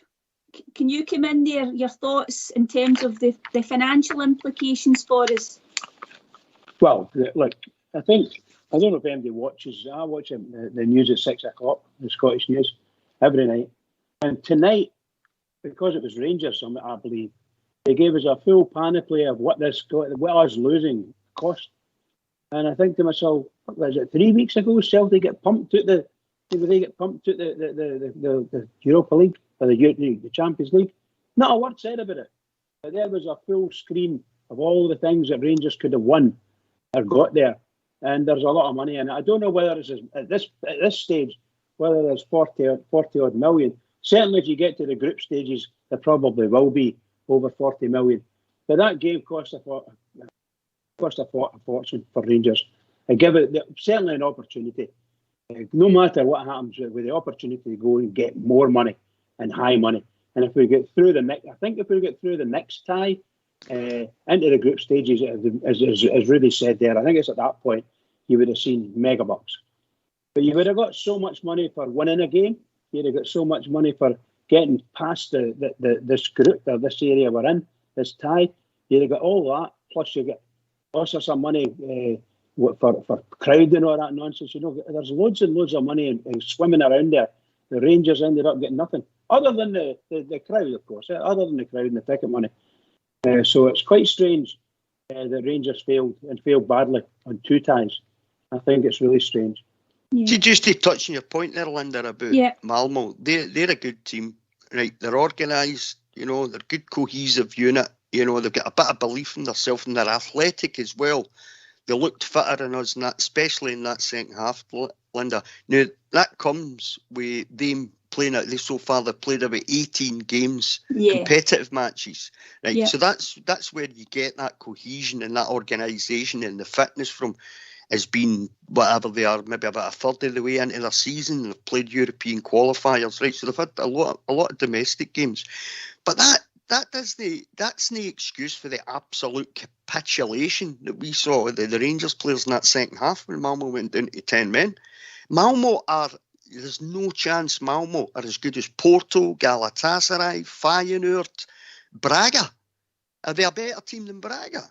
No, they're definitely not as good a team as Braga. I thought Braga were an excellent side. Yet we go do 2-0 down against Braga and we come back and score 3 goals and we win the game in front of the Bears, 3-2 at Ibrox. That was pathetic last night in that second half, Linda. Sorry to rant and rave a wee bit, but I'm still getting a bit worked up about it every time I think about it. But the financial implications, as you say, we're now talking about, is there a possibility that we're going to have to sell 2, maybe 3 players now? You know, I know they wouldn't have put that in the financial plan for this season, but I tell you what, it'd have been fantastic to have it, Linda. It really would have been, to get into the Champions League proper. We have 40 million pot there ready for us to pick up as we get into the Champions League. Then you can plan ahead for buying players. So they're now looking at, are we going to have to sell Glenn Kamara, Connor Goldson? See, I was so sick of Connor Goldson at the end of that game last night when the final whistle went. See if that boy wants to go back down south again, Linda. It's time just to say to him now, right, come on, make your decision. Are you staying or are you going? And see if he wants to go, you might as well let him go, because in the games that we've played so far, he's been woeful, I think he's been woeful. No, it's a good point, Nudie, and I wonder if any of the listeners would like to call in and give us your thoughts. Do you think that the contract situations with a couple of the players are maybe having an effect on the actual play itself? So let's hear from you. Why don't you give us a call on 0141 356 1972. It's your show, it's your platform. Let's hear from you. So, Bridge, do you expect a really positive reaction come Friday? Well, you know, we're playing against one of my most hated teams, Dunfermline. I fully expect them to go there and wow Dunfermline. I really expected us to win last night, and I thought going in at half time with a 1-goal lead and having played so well. And I'm not saying we were absolutely brilliant and scintillating football, but we played very well. And we showed that team we weren't there to be bullied, and so on and so forth. And in fact, they went down to the 10 men. So that, when you're sitting in the dressing room and they've just lost one of their key people, like, that guy's a good player, you know. He's a good player, Bridge. So you take one of their key people, particularly midfield general in there, you know. I just think what a chance we had. What a chance. And everybody around about me in the Copeland, I think everybody all over Ibrox and possibly all over the world, all the Rangers fans are thinking, we're going to win this. There's no way we're going to give this away. My God, did we give it away. However, that's the way it was. And I think come Friday, Rangers are going to come out fighting all fronts. They're going to leather that team, take about 6 or 7 off them. That's what I want. Rudy, it's a chance, isn't it, to get to, I think it's the last 16, so it would be a chance to get to the quarter-final, and you don't want to look too far ahead, but we have spoken about the disappointment of going out the Cups last year, and we all thought, you know, winning one of the Cups and the league is probably high up in our expectations, so it is an important game, isn't it? Oh, 100%, Linda. I mean, if... God, I hate even saying it. But if we fail on Friday night, if they think it's bad just now, just wait to see it after Friday night. Surely they can't do it. They can't on Friday night, Linda. Surely. I mean, six cup competitions under Steven Gerrard, and we've gotten to one final. And okay, we should have won that final, Linda. We really should have won that. We didn't, you know. But 6 cup competitions, that's no good enough for a club like Rangers to only get to one cup final. So you're right. This game is massive now, Linda, and they've made it massive. So they have the expectation on the Rangers support now is come Friday night, we'll be going into the quarterfinals of the cup. It's as simple as that. It's just not acceptable. We can't countenance a bad performance against Dunfermline and anything going a bit awry. We can't accept that. It's just not acceptable, Linda. It's huge. You're right. It's a cup competition. If you look at the results we've had in the past week, no, they've got to go out there on Friday night, and they really do have to perform on Friday night now, Linda. They really have to. And Rudy, do you see wholesale changes, or do you think it'll give some players a chance to make amends for last night? Well, I thought before last night, I thought the last two performances, obviously in Sweden and up at Tannadice, I thought to myself, and I think I might have said it on the show the other night, that last night was a chance for them to redeem themselves, you know, getting beat at Tannadice and then, you know, a poor performance away in Sweden. Right, so that's what I thought last night was going to be. And it looked like it for a while up to, well, after half-time, no long after half-time, it looked like that's the way it was going to be. But I don't see them making wholesale changes. I don't see any point in making wholesale changes. I know some people think they should be. 5 or 6 of them should be dropped. That's just too many, Linda. These players have got to start playing. They've got to start winning games, and you only get cohesion in your team, Linda, when you're all playing together, you know. Yeah. And you can drop 1 or 2 here and there. You can maybe give Patterson a wee run out because Tav's just bang out of form at the moment. You know, there's a case for saying you could maybe even play Calvin Bassey instead of Barisic, because Barisic has been dreadful so far. So it's dreadful. Yeah. Right, so there's a case for saying you could maybe give Calvin Bassey a wee run out on Friday evening as well.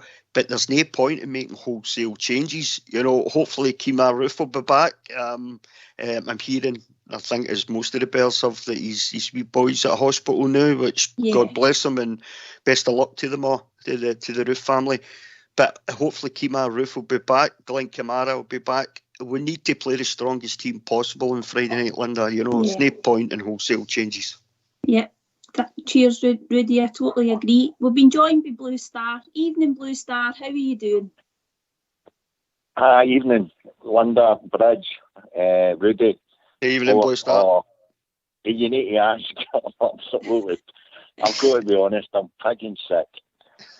I came on after the Dundee United game. Rudy, I spoke to yourself, and you did. I maybe sounded a bit pessimistic. I said, look, you've no Kamara and you've no Roofe. Now, for me, maybe I'm wrong, and in my opinion, I think they've been two were kind of half shining lights. And I knew all along he was going to play Alfredo. Now, for me, the wee guy blew me away last night because I have been critical of the wee guy, despite the fact he's been bringing other guys into the team. We've got to be honest, all last season, that wee man never scored any goals. He just didn't. But what he was doing was he was bringing other players into the team, and he's hard to get the ball off it. Rudy, I said to yourself, against that mob in the first leg, wee Alfredo was tailor-made for playing against them. Because he's a tough wee monkey. And they never got the ball off the wee guy, but his service to him was diabolical. Terrible, and what I couldn't get away with, you brought a point up there. All night, especially after the first half, I'm saying to myself, surely he's got to push somebody from midfield or tell them to cut in for the wings and push them through the middle. We never done it all night. The consistent determination with going up the wings. They cross balls were absolutely tailor-made for that team. They don't have a player at the back under 6'2". That's right. I think the wee player at the back they had was 6'1". They never won a ball in the air all night. Dare I say it, bar wee Alfredo getting in at the far post.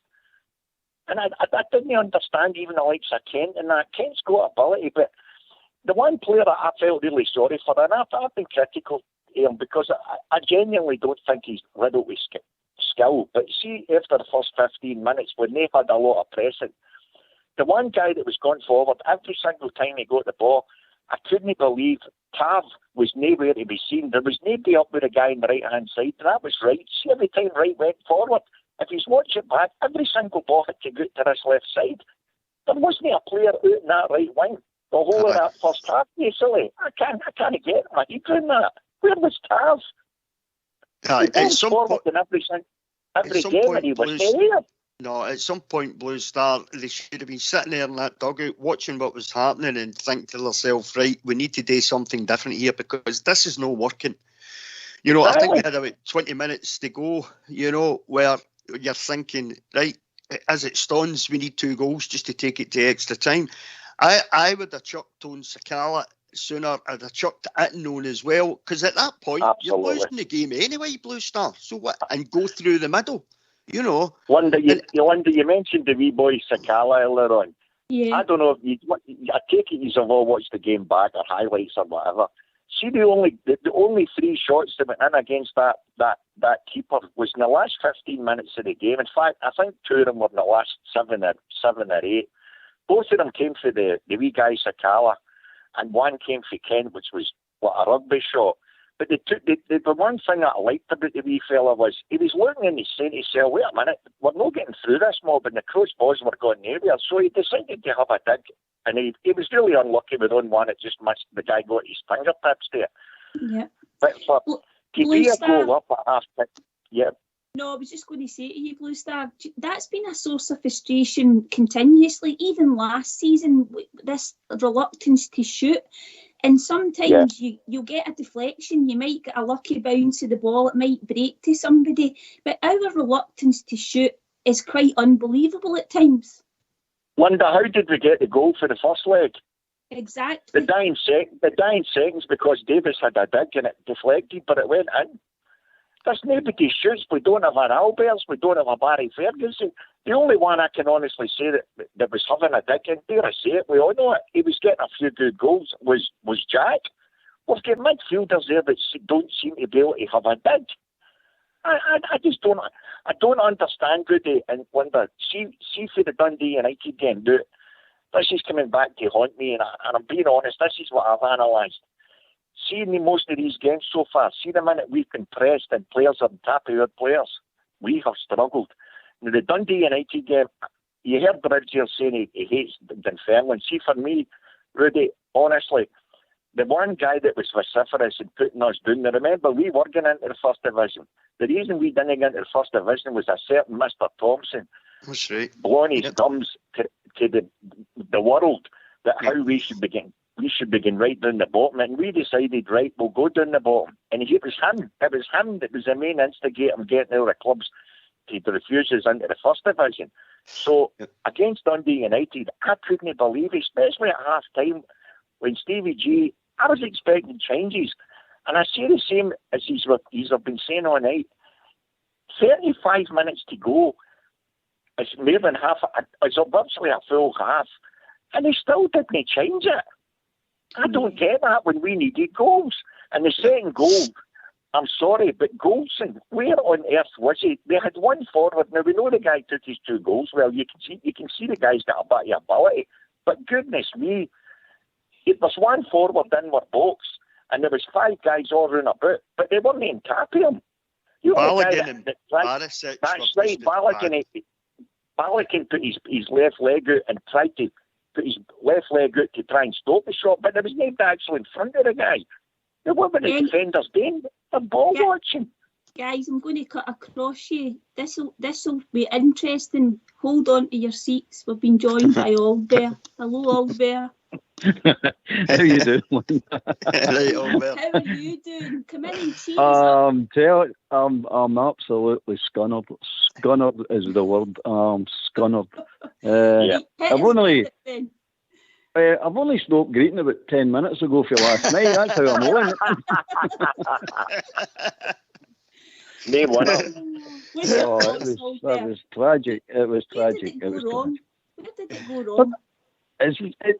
I don't know where it's going, Mike. That's the problem. Everybody doesn't know. We're all taking guesses at it. I had come out with a list of stuff, that small items that built up to a big thing, and the team's no playing, why the team's no fit and no playing well. But at the end of the day, it's not our job to figure it out. It's Gerrard and his crew. They've got more information. They're there with them every day. They should know what's happening here, by the way. We're not getting any information regarding that. So we're only taking guesses and surmising. But we're sitting there. We're all sitting there last night.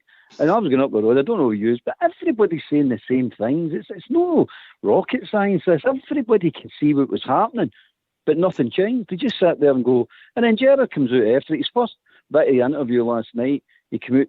I mean, I think that's his worst interview since he's a Rangers manager. I'm telling us, I would just kept noting up the wings and crossing in and crossing in. I would just kept doing that. And I was disappointed about him. Saying, you're the only one that can do anything about this. We've all got to sit and watch it, but you actually can do something about this. We can't. He saw us doing the same thing at Tannadice, Albert. We've done the exact same thing at Tannadice. I'm screaming at the telly. I hope you paid your 30 quid to get in, because you're sitting spectating now. You do something about it. Why is it no Paul go to Tavernier out of the side and saying, right, stop this going up this wing, even knock it for a different, close it in for a different angle, do something different. Take him off the corner kicks, do something. Nothing, absolutely nothing. Stood back and let it all happen. And you go, 40 million, a potential, let's be honest, a potential 40 million. We never had 40 million. It's potential 40 million right down the pan, thrown out the window. So you've actually, that game actually could have put the club in jeopardy for the future. I'm not saying the new, I'm talking about the future. We could have secured ourselves for the future for the next 5 to 10 years just with that. That's the stability we were looking for. And they just farted it away, let's be honest about it. But I heard you talking about if they get a good performance against Dunfermline, will that make up for it? No chance. No chance, mate. No. The only thing that makes up for this is they need to win the league. They need to win the league, because this hangover's way is all season now. This we'll go at this all season, and we're holding them to account all season. Win the league. That's all I'm interested in. Win the league. And another thing about last night and all, Bear, was the fact of that pathetic performance in that second half, and who leaves us in a position where just to qualify for the Europa League, we now have to go thousands of miles to the back and beyond now, it looks like, to try and qualify. 3 days, Rudy, 3 days before the Old Firm game. 3 days before the Old Firm game, exactly. So we've put that... Can I ask you a question? Would you say we need at least 2 players, preferably a midfielder, and we definitely need an out-and-out attacking playmaker, without a shadow of a doubt in my eyes? Definitely a playmaker, right? Yep, totally back. Well, the problem we've got, Linda and Rudy, and the problem we've got, panel, is this. That money, let's be truthful here, our club must have been depending on that dough getting through. That's put us back a good bit. Let's be truthful here. We can't throw 40 million away like that. We know it wasn't in our hands, but come on. I mean, that's my budget. You don't budget that way. They don't budget. They never have budgeted for that way. You go to budget with what you've got guaranteed coming in. The other bit's extra, know what I mean? If you get it, it's great. But if you don't get it, it doesn't ruin you. What I was talking about is what the John Gilligan's talking about, future-proofing the club. That's what that money's for, is to future-proof the club. Now, that helps you get maybe a wee bit better players. It also balances the books. It also gets the money in the bank. It just helps you all together as a business. But it didn't come. So it's done.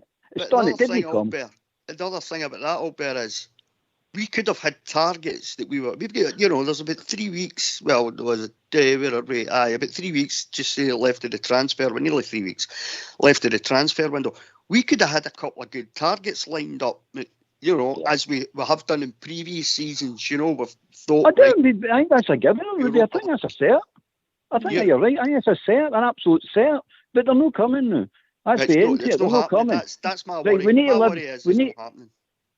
to live now, right in the now. Forget about this in the future. A month's time we play it. Forget about all that. We live now. We're out the Champions League. That's a fact. They're a better team than us. They beat us home and away, and they beat us comfortable home and away. They're a better team than us. And we shouldn't live in this. We'll beat better teams. We didn't beat them. That's the end to it. Yeah. And we move on now from here. Now, how we move on? Well, that's Gerrard's problem and his crew. They need to sort this out, and they need to sort it out now. Now, Listening to what's happening, one good game will get us fired up again. We're starting to sound like the scum did last season there, the beginning of the season with that wee Lurgan bigot. Oh, I know what I've got there. We've got great players. We'll come back, blah, blah, blah. And no, that's garbage talk. That is absolute garbage talk. You need to get in there and you need to get it sorted, and you need to get it sorted now. Now, to sort it, you need to find out what the problem is. Or it could be problems, plural. No, I mean, there could be more than one. Whatever they are, you need to break them down and start solving them, because this is no acceptable. That team are dead on their feet. They're dead on their feet. For whatever reason, they're dead on their feet. They're dead on their feet. And that's a fact. We all see it last night. We get 20 minutes, 25 minutes out of them, and then it was game over. For us, game over. Now I'm sitting looking at it going like that. No, not allowed. As for bringing players in, we need 3 quality midfielders. We need to get legs in the middle of the park. We've no legs in the middle of the park. We can't even motor. We can't even move about the park quick enough. We're going, you need to get legs in there. So this carry on about this transfer window was a good one for us. No, it's been crap. We actually bought a guy that's now seriously ill, and I hope the boy gets better soon. I really do. But he's got a serious problem. The other one, he's looking like a cart horse. Let's be honest about it. Lumsden's looking like a cart horse. He needs to come back. He needs to show something, get fit or whatever it is he needs to do. We'll give him time. And the wee boy Sakala might not be a good player. I don't know. I'm not seeing enough of him. But what I have seen him, he's not really set me alight going, oof, he's a cracker. I can see he's got something. I don't see. I'm not writing the boy off by any stretch of the imagination. He might come good. I don't know. But to turn around and say, oh, we had a good quality transfer window. No, we didn't. That's been a hopeless transfer window as far as I'm concerned. Because bearing in mind, at the beginning, before the transfer window, we get told, oh, we're not going to bring a lot of players in, but the ones we're bringing in are going to be the first 11 players. We're looking for them to get into the team. They 3 are never going to get in the team. I'm looking at them right now and go, these are guaranteed starters. Wonder, there's one. See if you're looking at our so-called midfielder the last 3-4 games. Any one of us can see who would you give, all our midfielders, who would you actually give pass marks to those 4 games? There's only one. And he's the oldest guy virtually the oldest guy at our club, and that's Davis. So what Albert's saying is right. We need legs, we need energy in there. And let's be truthful here, the second half, there was no creativity coming from the middle of that park. Now, forget even Malmo. Go back to Dundee United. They just came up for the first division. They were far than us for the first whistle. Let's be truthful here. They were all ours. He was a minute's piece. We start to finish. Now, that's just, it's all right, Stevie G coming out and saying, well, the next game's the big one. It'll turn us around. Albert's right. We can't keep saying that. That just shouldn't be happening. And he keeps telling us we've got this squad. Albert's right. The guys that they've brought in, they were supposed to be walking straight into that side. Well, it's been proved that he can't do it because Lundstrom has looked like a cart horse. The wee guy we don't know because he's only just there and he is a young boy. But we had two guys that couldn't have played, and we know for a fact, let's be truthful, Roop would have been playing and so would Kamara. We can't keep relying on 2 players, and one of them would genuinely probably think if an offer does come in, he's going to let them go. We need players, and we need them quick. Because the guys won't go there just only producing. Yeah, I'll bring Bridge in, Blue Star. Bridge, what do you think about the players that we've brought in? What do you think in terms of what you've seen of them so far? This close season? Yeah, you're talking about Lundstrom, Sakala. Well, I think Sakala came on and showed you he's no scared. They had like 3 or 4 shots at goal, one of them blocked. The others got through. They forced the goalkeeper to make a save. So you can't ask too much more of him. He's only a young lad, really. And he came on there in Champions League. I thought he made a good job of it for himself. He didn't cause major storms or anything like that for Malmo. But no, not too bad. But Lundstrom, I've spoke about him a couple of times now. I think there's players in there, and we're back to this fitness and match fitness. He doesn't have much physical fitness, but he needs to really get that up. He needs to get his fitness up, and the manager needs to see that through the coaching, as he got it or as he not got it, because the fans are asking that question. I mean, I think Albert mentioned it tonight. Is Lundstrom an answer at all? Is he? I don't know how much we're paying for him wage-wise, but we deserve a lot better than what we're getting. Let's put it that way. And I think he's a good player, and I think he'll come right. But he needs time, which we don't have. Rangers don't have that time. We don't have that kind of luxury of time to nurse him through. So he needs to work it out himself, him and the manager. That's the way I see it.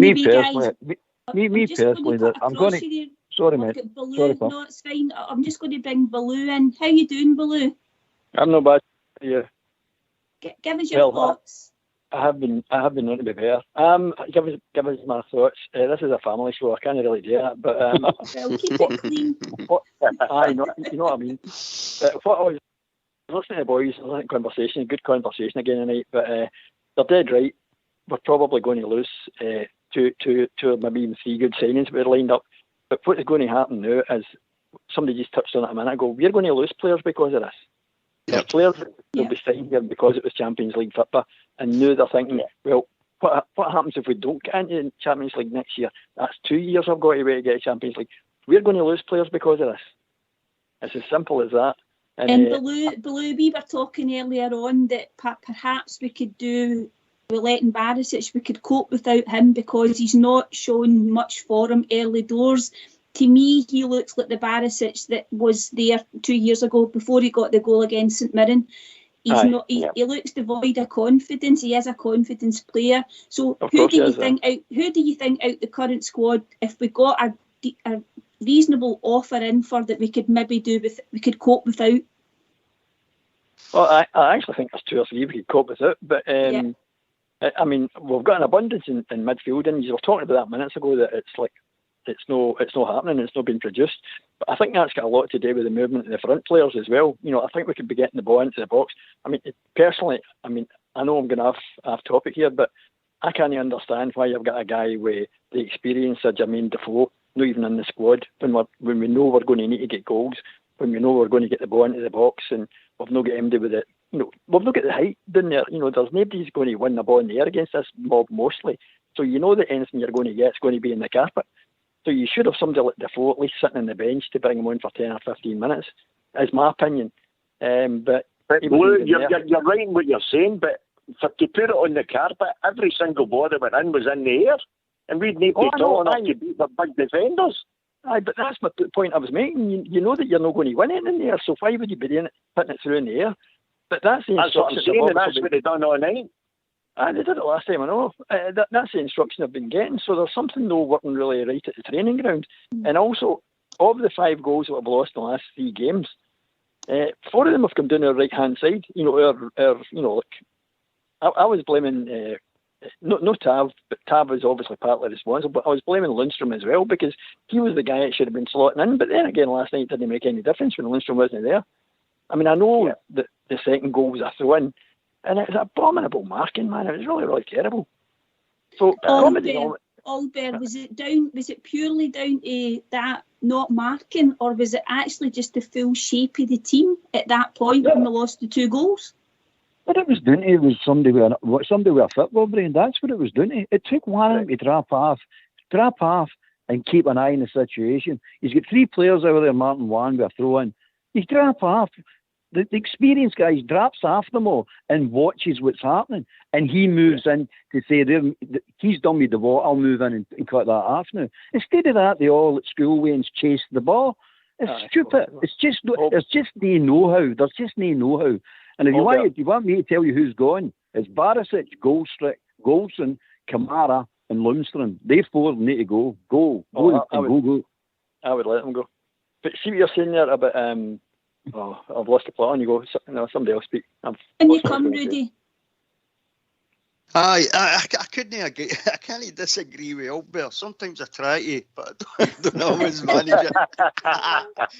But no, I can't disagree with Albert. You know, I mean, there's players there right now. They don't look fit, and we spoke about it the other night, Albert, didn't we? It's a conglomeration of problems, probably. You know, suspensions, injuries. You know, we've never seen a Rebo for about 3 games in pre-season. You know, you've got boys away in international duty, away at the Euros and all that kind of stuff. And I say that when we were talking about it, we've had a bitty pre-season.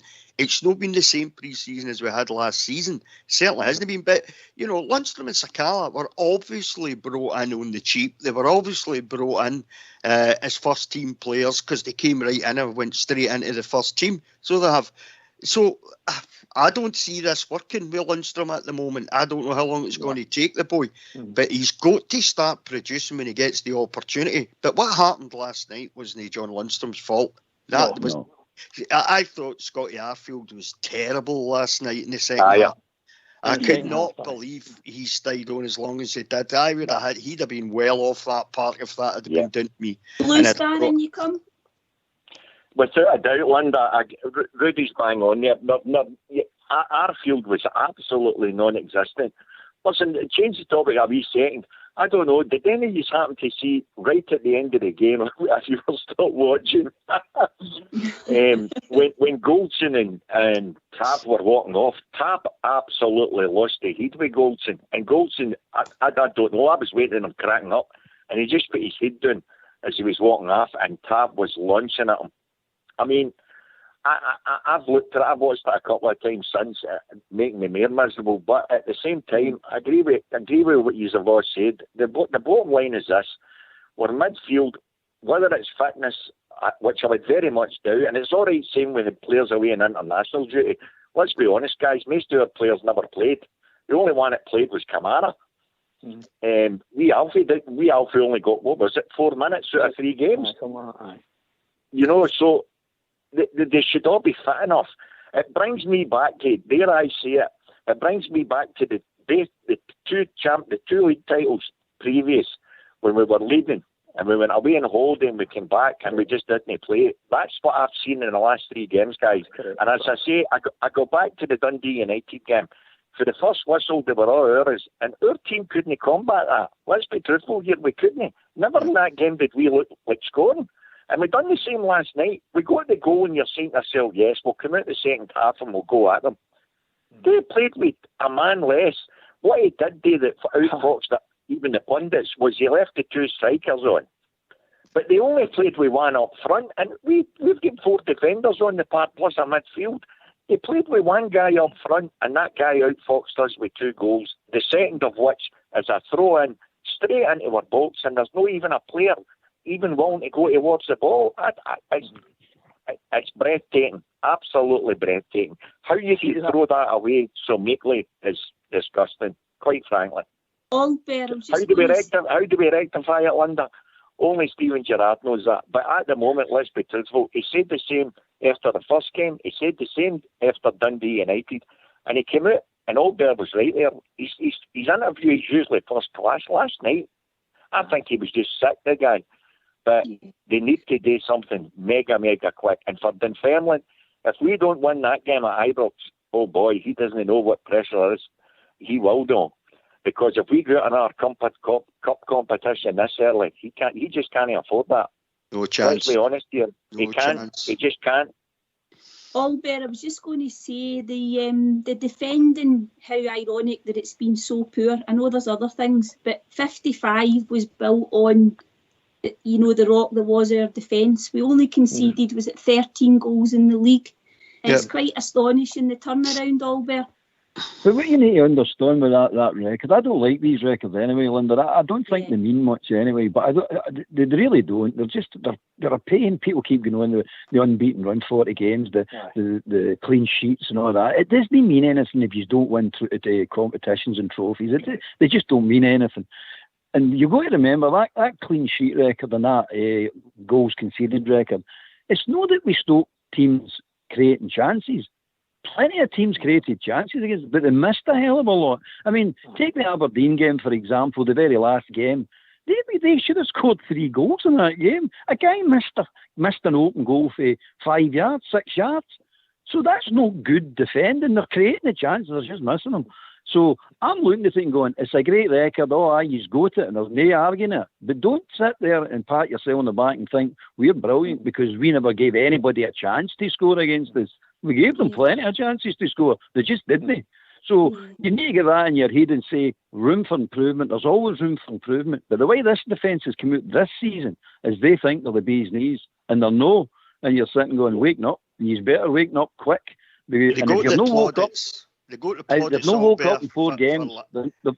They've no woke up in 4 games, Rudy. And they've no woke up in 4 games, in my opinion, they're not going to waken up. So you Right, need they to go go to the we need plaudits for change. last season. Right, they go to the plaudits. We gave them the plaudits. This is a different season now. The last season's gone now. If they think they're going to rest on their laurels because of what they've done last season, that's not how it works at Rangers. So they need to get that into their head and get it into their head quickly. Last season is gone now. Bridge, in you come before we just finish up the show. It's just to say one thing, and I mean it sincerely. I think the team really missed Glenn Kamara because he plays quite well for us, and he covers so much distance from a defensive pickup perspective, and he watches and he sees things and he blocks a lot of balls out, and we maybe not appreciate just what he does, and he did a really good international tournament, and we just haven't been able to see him at the European level. And that's not to say we would have won the game or anything like that, but I think we sorely missed him. And also Ruth. That was tragic what's happening with him. So there you go. They were banned anyway, but there's nothing we can do about that. But we certainly did miss them. And that's the only thing I've got to say. Other than that, we were, as I said earlier, we were very, very poor. And in fact, maybe just a shadow of the team that won the championship last year. So Rangers are going to have to pick it up through the manager and the coaches, and they're going to have to do their job. The guys are absolutely right. We need to get back. Well, guys, Linda. we've reached that time of the evening. Can I say one wee thing, Linda, just before you finish? And you come below quickly. I just want to quickly say, I wasn't at the game last night. I was watching it on Rangers TV, and the lassie that does the covering of in the studio, can't remember her name. Emma something. The girl that was a former professional, she was a coach as well. She said, I can't understand it because the first thing you do is you look at the team sheet, who's against you, and you say, the defenders all go at, he's dangerous, I've got his number, and they're not doing that. So it's simple stuff. Can I come in before you finish up, Linda? Yeah, carry on. I'd just like to apologise to the listeners who tried to get through on the phones tonight. Skype locked up, and if you heard the phone ringing in the background during the show, we do apologise. It wasn't down to us. It was a technical fault with Skype. Thanks very much. No bother. See that phone ringing? See that Fox? That phone ringing, Fox? That was the most sensible comment of the night. Right, you Albert. Right, thanks everybody. Before I hand over to Bridge, just to say, mention all the callers: Mitchell, Alex for Wishaw, Andy for Crookston, Blue Star come in, Albert, Baloo, Rudy, of course. Thanks to Bridgeman for being on the panel with us. To the guys for doing the technicals. I think it was Fox and it was Portbear tonight. And it's going to be tomorrow night. Rangers Radio will be back. JFK and Young GB is going to be taking you through your paces. So thanks everybody for joining us tonight. And over to you, Bridgeman. Oh, what can I say? Well, every guy that's been on has said it all. And all the Rangers fans all over the world in their heart have been saying the same things. We were dreadful. Can I just say to all the Rangers fans all over the world, and particularly Rangers fans on here on Rangers Radio, we need to get behind the team and keep behind the team all the way. We've criticised it, we've done the critique, done. We need to forget that now and let's march on. So keep it going for the Rangers, everybody. Every single one is a huge game of build up for Dunfermline, whom I hate. Everybody, keep it going for the Rangers. Night, guys. Good night. How many years ago, my boys, I left the Glasgow town. I followed the pull of the Yankee land and here I'm settled down. Although I met so Bridgeton Cross and my friends so near and dear, but I would give if I could have the Rangers over here. You can talk of California where the sun shines all the year. You can bomb about your Broadway lights so clear. But if it would fill my heart with sadness, it would fill my heart with cheer if we only had the Rangers over here. For they're the finest team in all the land, and I'm sure that you'll agree. To see them win is something grand, it's part of history. We're the boys who fear no noise, my lads, and I mean that's quite sincere. What I would give if I could have the Rangers over here. Higginbuck of California, where the sun shines all the year. Higginbum about your Broadway life so clear. But it would fill my heart with gladness, it would fill my heart with cheer. And we only had the Rangers over here.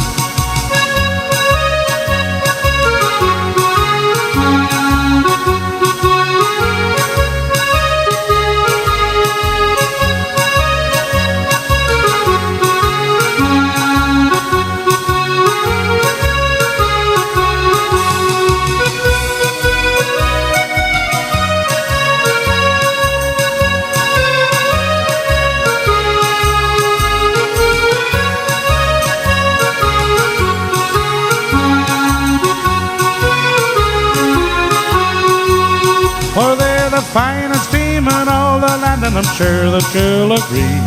To see them win is something grand, it's part of history. We're the boys who fear no noise, my lads, and I mean this quite sincere. What I would give if I could have the Rangers over here. You can talk of California, where the sun shines all the year. You can bum about your Broadway life so clear. But it would fill my heart with gladness, it would fill my heart with cheer. If we only had the Rangers over here. If we only had the Rangers over here. If we only had the Rangers over here.